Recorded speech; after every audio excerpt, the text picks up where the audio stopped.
Na prvý pohľad sa zdá, že pôda a klíma nejak veľmi nesúvisia, oni však súvisia strašne úzko.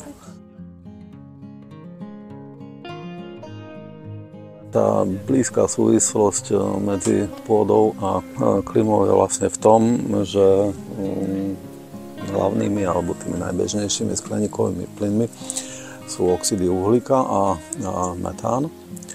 A teraz ten uhlík bude vo vzduchu, alebo je v drevinách, alebo rastlinách, alebo v pôde, keď to úplne zjednoduším. Potom je tam ešte aj ako oceány, ale tie dáme bokom, lebo oceán ani more nemáme. Kedysi poľnohospodárske zvyšky aj po žatve napríklad ostali na poli.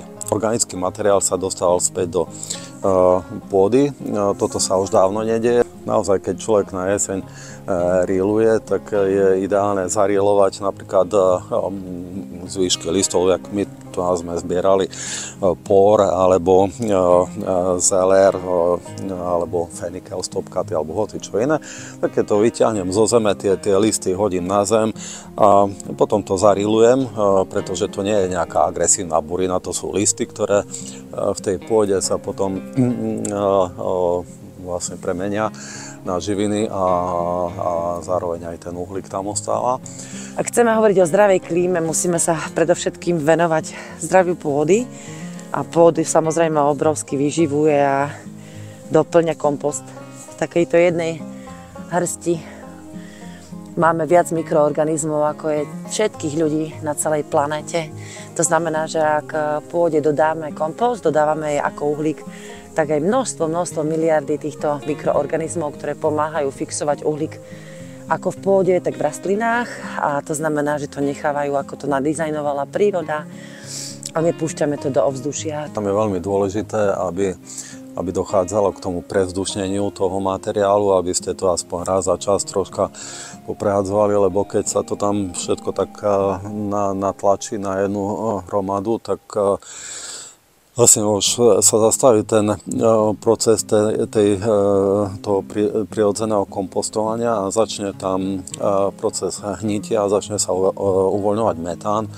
A metán je práve takým najhorším skleníkovým plynom, rádovo škodlivejším ako CO2, takže áno, treba mať kompostovisko, treba zakladať kompost, ale troška treba sa starať o neho.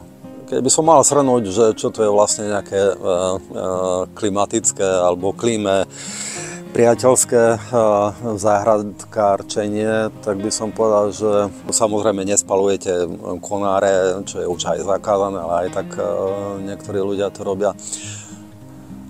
Absolútne sa snažíte teda obmedziť tvorbu skleníkových plynov svojou činnosťou, ale na druhej strane snažíte sa naopak čo najviac toho uhlíka zadržať vo svojej pôde. To znamená, sadíte rastliny, ktoré po tom, ako pozbierate tie užitkové časti, zarílujete späť, to znamená, ten uhlík sa dostáva do pôdy, sadíte trvalky, ktoré trvalo majú v sebe ten uhlík, sadíte kríky, čo sú už dreviny, ktoré ako ešte dlhšie držia ten uhlík, a sadíte najmä staré stromy. Na svete existuje veľmi pekné hnutie, ktoré šíri myšlienku, aby sa strom, ktorý dožije na verejnom priestore, to znamená nejaké parky alebo záhrady, aby sa ponechal na mieste, na ktorom žije. To znamená, že uhlík, ktorý bol dlhodobo viazaný v tomto dreve, sa veľmi postupným, pomalým procesom rozkladania stane súčasťou pôdy. Takým klasickým príkladom klimatického prístupu je to, že na jeseň, keď opadávajú listie, tak nebudeme to zbytočne shrabávať a niekam odnášať, ale necháme to jednoducho pod stromom. A na jar, čuduj sa svete, nenájdu ani listoček. Prečo?